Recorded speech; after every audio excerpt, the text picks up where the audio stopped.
ാണ് താമസിക്കുന്നത്. സ്കൂൾ 3ാം ക്ലാസ്സിലാണ് പഠിക്കുന്നത്. ഈ വർഷത്തെ കുട്ടികൾക്ക് അവാർഡ് എനിക്കാണ് ലഭിച്ചിരിക്കുന്നത്. 10,000 രൂപയും സർട്ടിഫിക്കറ്റും ലഭിച്ചു. എന്റെ വീട് ഹൈദരാബാദമാണ്. ഞാൻ 2ാം ക്ലാസ്സിൽ പഠിക്കുമ്പോൾ എന്റെ റെസിഡൻസ് അസോസിയേഷന്റെ വാർഷികാഘോഷ പരിപാടിയിൽ എത്തിച്ചേർന്ന നരോബാബുമാമൻ ഹൈദരാബാദിനെ പറ്റിയുള്ള ഒരു ക്ലാസ് എടുത്തിരുന്നു.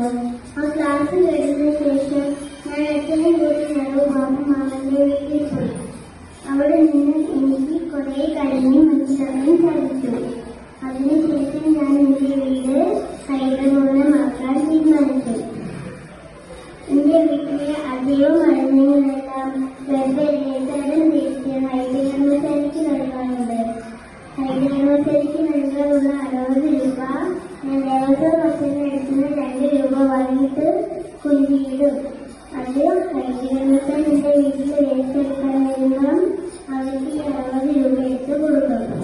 പിന്നെ നിലവിലെ മാമന്മാർ എനിക്ക് സമ്മാനമായി നൽകിയ ഈ കമ്പോസ്റ്റിലാണ് ഞാൻ ജൈവ മരുന്നുകൾ ഉണ്ടാക്കുന്നത്.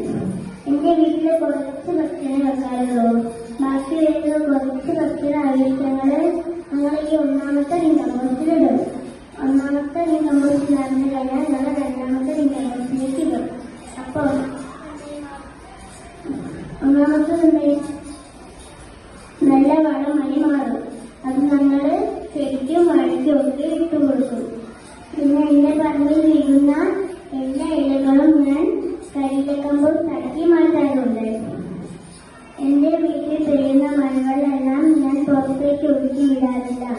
ഭൂമിക്ക് സംരക്ഷിക്കുന്നതാണ്. മറ്റുള്ള സ്ഥലങ്ങളിലേക്കൊക്കെ വെള്ളം കിട്ടാൻ വേണ്ടിയിട്ട്. ഇതിനെല്ലാം എനിക്ക് പ്രചോദനം നൽകിയിരിക്കുന്നത് ബാബുമാമനാണ്. പിന്നെ എന്റെ വീട്ടിൽ പ്ലാസ്റ്റിക് കവറുകൾ ഉപയോഗിക്കുന്നില്ല. അച്ഛൻ കാറ്റ് അടിക്കുന്ന പണിയാണ്. അച്ഛൻ അടിച്ചു വരുന്ന തോൽസന്ധിയാണ് ഞാൻ ഉപയോഗിക്കുന്നത്. എന്റെ വീട് ഹൈദരാബാദിൽ ശേഷം നരോബാബുമാമൻ എന്റെ വീട് വന്ന് കണ്ടു. ഒരുപാട് തട്ടിന്റെ വീട് വന്ന് കണ്ടു എന്ന് അഭിനന്ദിച്ചു. കൂടാതെ 1000 വൃക്ഷത്തൈകൾ നട്ടുപിടിപ്പിക്കുക എന്ന ഒരു ദൗത്യമാണ് ഞാൻ മുന്നോട്ട് വയ്ക്കുന്നത്. കേരളത്തിൽ വിവിധ ഇടങ്ങളിലായി 447 വൃക്ഷത്തൈകൾ ഞാൻ നട്ടുപിടിപ്പിച്ചിട്ടുണ്ട്.